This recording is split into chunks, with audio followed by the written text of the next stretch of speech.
Good morning. I'm going to try a little bit of a different technique today. I'm going to work through a blank copy of the notes and video it, and then I will upload the video. All right, so today we're on day 5. We're evaluating limits. And on day 4, we learned how to start evaluating limits using algebraic approaches. So that is how we're going to move forward today. We're always going to try direct substitution. If that doesn't work, we're going to try factor and cancel. And if that doesn't work, we have to turn to multiplying by the conjugate. Okay, all right, so I'm on page 18 in the packet on the top of day 5. Okay, let's do the warm-up. Identify the component form of the vector with terminal point B, 3, -2, and initial point A. All right, so we're going to go with terminal minus initial. So our terminal point is 3, -2 minus our initial point, which is -2, 6. All right, so if we're going to start writing this as a vector, it'd be the horizontal minus the horizontal. So 3 minus -2 and -2 minus 6. All right, 3 minus -2 is 3 plus 2, which is 5. -2 minus 6 is -8. Okay, so there it is. And then the magnitude of the vector AB. All right, so magnitude is going to be, we're going to get our distance formula out, and we're going to put in our horizontal change and our vertical change. All right, so we get 25 plus 64, which is the square root of 89.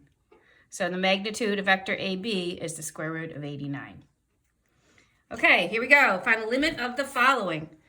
So we have the limit as x approaches 16 of the square root of x minus 4 over x minus 16. All right, I'm going to start by substituting in 16 for my x. So it's the square root of 16 minus 4 over 16 minus 16. All right, so the square root of 16 is 4. I get 4 minus 4 over 0. 4 minus 4 is 0. 0 over 0, that's indeterminate. So if I'm indeterminate, which I got to look to see if I am first, always by direct substitution, I've got to try some other technique. Well, you can't factor that. So let's multiply by the conjugate. So we're going to bring down our limit as x approaches 16 of the square root of x minus 4 over x minus 16. And you guys, you always multiply by the conjugate of the numerator or the denominator, the one that has the radical in it. So the one that has the radical in it is the numerator. So we're going to multiply by the square root of x plus 4, top and bottom. Square root of x plus 4, top and bottom. All right, so this is going to go in parentheses, the square root of x minus 4, and I'm going to FOIL out the top. The square root of x times the square root of x is x. Outers and inners cancel with conjugates, and I get minus 16. On the bottom, I have my x minus 16 times the square root of x plus 4. All right, these x minus 16s are going. All right, so we cancel them out. We get 1 over the square root of x plus 4. So now we have the limit as x approaches 16 of 1 over the square root of x plus 4.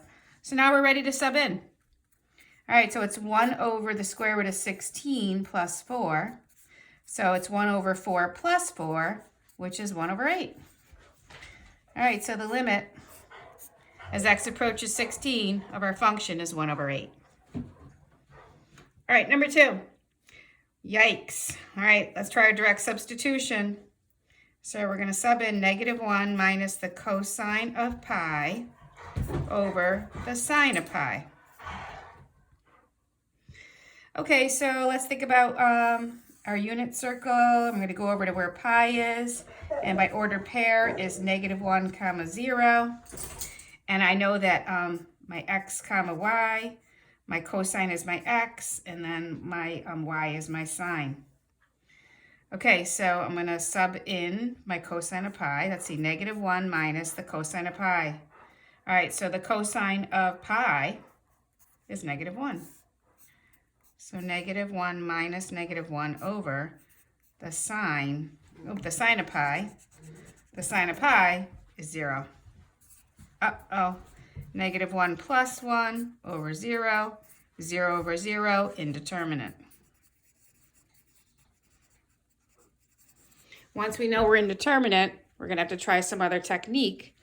And so the technique that we're going to have to use here, you guys, is multiplying by the conjugate because we can't factor.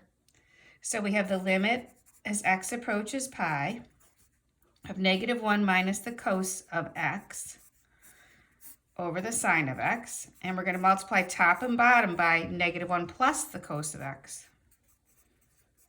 -1 plus the cos of x. All right, so let's FOIL out. -1 times -1 is 1. Outers and inners cancel with conjugates, and you get minus the cosine squared of x over the sine of x times -1 plus the cos of x. All right, you guys, woohoo, remember this one, 1 minus cosine squared x. We're going to have to think about sine squared x plus cosine squared x equals 1, the Pythagorean identity. And 1 minus cosine squared x equals sine squared x. So you're going to sub in a sine squared x over the sine of x times -1 plus the cos of x. So what happens is one of our sine of x's can cancel. All right, so out goes our squared here. We end up with the sine of x. Okay, so I'm going to come down. I've got the sine of x over -1 plus the cos of x. Can't clean up anymore, so now let's sub in. This was as the limit as x approaches pi. So let's sub in our pi's. We have the sine of pi over -1 plus the cos of pi. All right, well, we remember that the sine of pi is equal to 0. And then we have -1 plus the cosine of pi, and the cosine of pi is -1. So we get 0 over -2. But 0 divided by a number is 0. So the answer is 0. We didn't get 0 over 0. We actually got a 0. Awesome. Okay. Second page, which is the second page of the day 5 notes. We're going to bring in our factoring of perfect cubes, the sum and difference of perfect cubes. So on the top of your paper is the formulas for the sum of 2 cubes, which factors into a cubed plus b cubed, factors into a plus b times a squared minus ab plus b squared. And then the difference of perfect cubes factors into a minus b times a squared plus ab plus b squared. So we use SOAP, SOAP, to remember our signs. It's always the binomial gets the same sign. The number in front of the product of the two gets the opposite. And then the last term is always positive. So when I look at my first example, I've got x cubed minus 27. This is the difference of perfect cubes. So I think about my difference formula. My a is x, right? And then my b is 3. Okay, but before we start to cancel, you guys, we're going to try direct substitution because those are the rules always. All right, we're going to sub in a 3. So we get 3 cubed minus 27 over 3 squared minus 9. 3 cubed is 27. And then 3 squared is 9. So we get 0 over 0, which is indeterminate. Okay, so that happens. So we're going to factor and cancel. All right, so we have the limit as x approaches 3. Okay, so what is this going to factor into? Again, my a is x and my b is 3. So it's going to be, my numerator is going to be x minus 3 over x squared plus 3x. And then 3 squared is 9 over x squared minus 9 factors into x plus 3x minus 3. Okay, so let's go ahead and cancel out our x minus 3's. And then we can try direct substitution by putting in a 3. So we're going to have 3 squared plus 3 times 3 plus 9 over 3 plus 3. Okay, so 3 squared is, I'm going to bring myself right down here. 3 squared is 9 plus 9, 3 times 3 plus 9 over 6. 9 plus 9 plus 9 is 27. 27 over 6 reduces to 9 over 2. All right, so the limit as x approaches 3 of our function is 9 over 2. All right, question 4. We're probably going to need soap again here, but first let's try subbing in a -2. -2 squared minus 4 over -2 cubed plus 8. -2 squared is +4. And then -2 cubed is a negative times a negative times a negative is a negative. So this is -8. So 4 minus 4 is 0. -8 plus 8, 0. Indeterminate. All right, so that means we're going to have to try a little factoring and canceling. All right, so we have the limit as x approaches -2. X squared minus 4 factors into x plus 2x minus 2. And then our x cubed plus 8, this is the sum of perfect cubes this time. So this time our a is x. Our b is the cubed root of 8, which is 2. All right, so we have x cubed plus 8, so it's going to factor into x plus 2 times x squared minus product of the 2 plus 2 squared, which is 4. All right, this time our x plus 2's can go.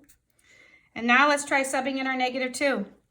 -2 minus 2 over -2 squared minus 2 times -2 plus 4. -2 minus 2 is -4. -2 squared is 4. Plus 4 plus 4. So -4 over 12, which reduces to -1/3. All right, so the limit as x approaches -2 of this function, -1/3. Okay. All right, so as this unit progresses, you guys are going to learn your formal definition of the derivative, which is what you're looking at here. The limit as h approaches 0 of f of x plus h minus f of x over h. You can probably remember us working on this in the fall, and I said more to come on this in the spring. So you're going to learn that this finds you your first derivative, but for now, we also call it the formal definition of a limit, because you can see what we've added to our f of x plus h minus f of x over h is the limit as h approaches 0. So let's go ahead and start practicing this, all right, because we're going to learn a little bit more about what this means further into this unit. But for now, I just want to look at it and remember how to use it. So remember when we're trying to evaluate f of x plus h minus f of x over h, we first really go to the side and we find f of x plus h. Okay, so my f of x plus h is equal to, okay, so anywhere I have an x, I'm going to put an x plus h. So I have 3 times x plus h plus 1. 3x plus 3h plus 1 is my f of x plus h. All right, so now I want to find the limit as h approaches 0 of my f of x plus h minus my original over h. All right, now you guys, we have to bring down the limit as h approaches 0 in every single step of this problem until the very end when we're able to put in our 0 for h. But until the end, we have to keep bringing down the limit as h approaches 0. So it's the limit as h approaches 0. My f of x plus h is here, which is 3x plus 3h plus 1, minus my original, which is 3x plus 1. Over h. All right, so the next thing you guys know is you've got to distribute this negative. Anytime you're subtracting two terms, you have to distribute the negative. So I'm going to bring my limit as h approaches 0 down. 3x plus 3h plus 1 minus 3x minus 1 over h. Okay, do you remember this part? That anything that doesn't have h's in it cancels. So the 3x and the minus 3x, the plus 1 and the minus 1. So I'm going to come over here. I have the limit as h approaches 0 of 3h over h. All right, well, you guys, here I don't ever get a chance to sub in my 0 for my h because my h's cancel. And my answer is 3. Oh, so wow. 3x plus 1 gives us 3. It's called the formal definition of the derivative, formal definition of a limit. All right, one more page, and we're going to practice our formal definition of a limit in question number 6 and in question number 7. All right, so this time we have a quadratic. And we're looking for the limit as h approaches 0. Make sure my paper's lined up right. Get rid of that scrap paper over there. Okay. I'm going to zoom in just a little bit. Okay. Okay, so let's go to the corner and find our f of x plus h. Okay, so f of x plus h is equal to 2 times x plus h minus x plus h squared. Oh boy, we're going to have to do work on distributing this negative. So for now, let's distribute the 2. 2x plus 2h. Okay, now I'm going to leave my minus, and I'm going to open up a set of parentheses, and I got to take my x plus h, and I got to square it. So it's 2x plus 2h minus, I'm going to leave that parentheses again, I'm going to FOIL this out. So x times x squared, xh plus xh is 2xh plus h squared. Now let's distribute this negative to all three terms. 2x plus 2h minus x squared minus 2xh minus h squared. All right, so we have f of x plus h. So we're ready to sub in our f of x plus h in here. So we have the limit as h approaches 0 of our f of x plus h, 2x plus 2h minus x squared minus 2xh minus h squared minus the original, which is 2x minus x squared, all over h. So the limit as h approaches 0 of, distribute the negative, 2x plus 2h minus x squared minus 2xh minus h squared minus 2x plus x squared, all over h. All right, anything that doesn't have h's in it, you guys, is going. 2x, negative 2x. Positive x squared minus x squared. So now we have the limit as h approaches 0 of 2h minus 2xh minus h squared over h. Okay, so the next thing we're going to do is we're going to factor out a h from the top, because we can see we have a common factor of a h everywhere along the top. So I've got the limit as h approaches 0. I'm pulling out an h on the top, so at least with 2 minus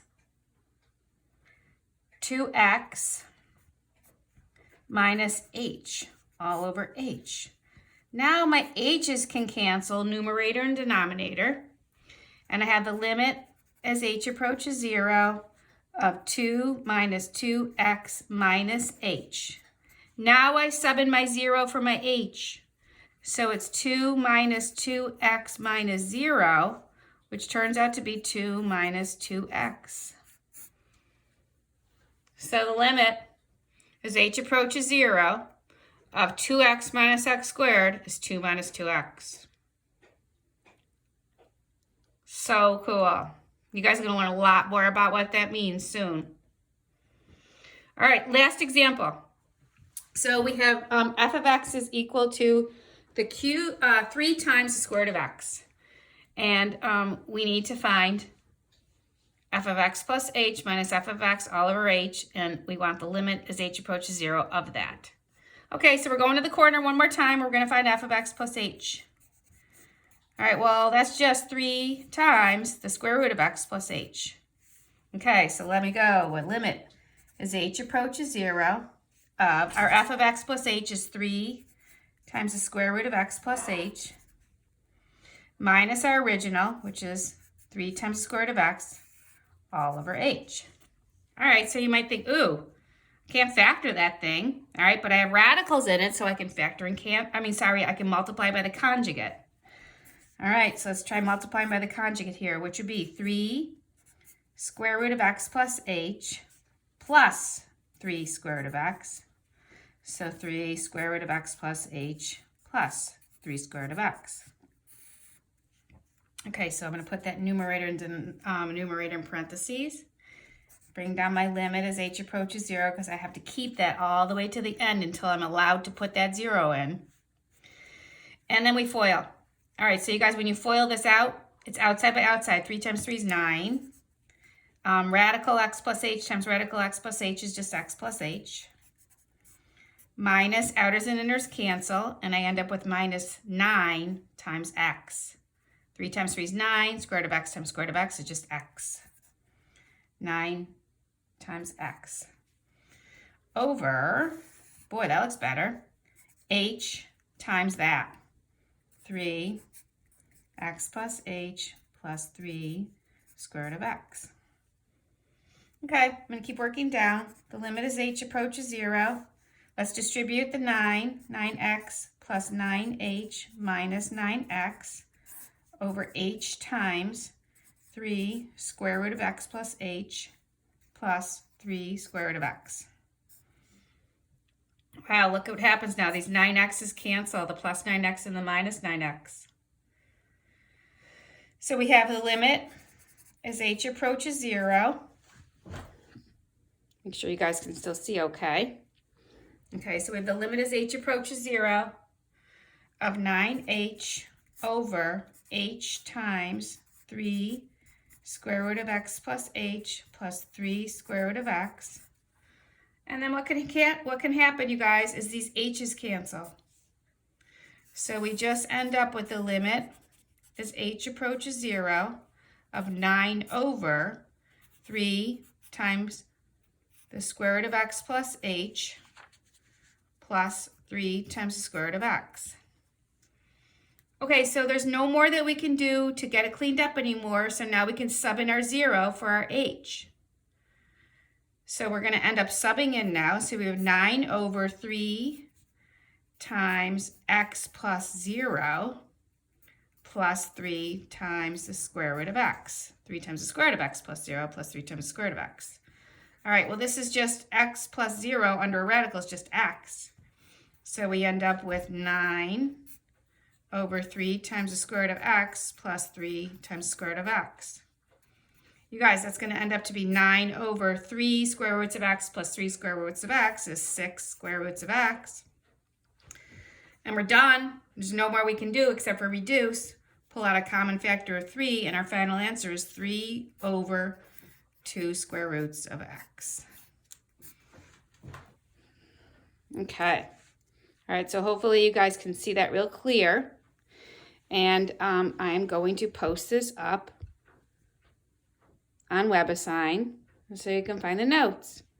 All right, email me if you have any questions. Have a great day.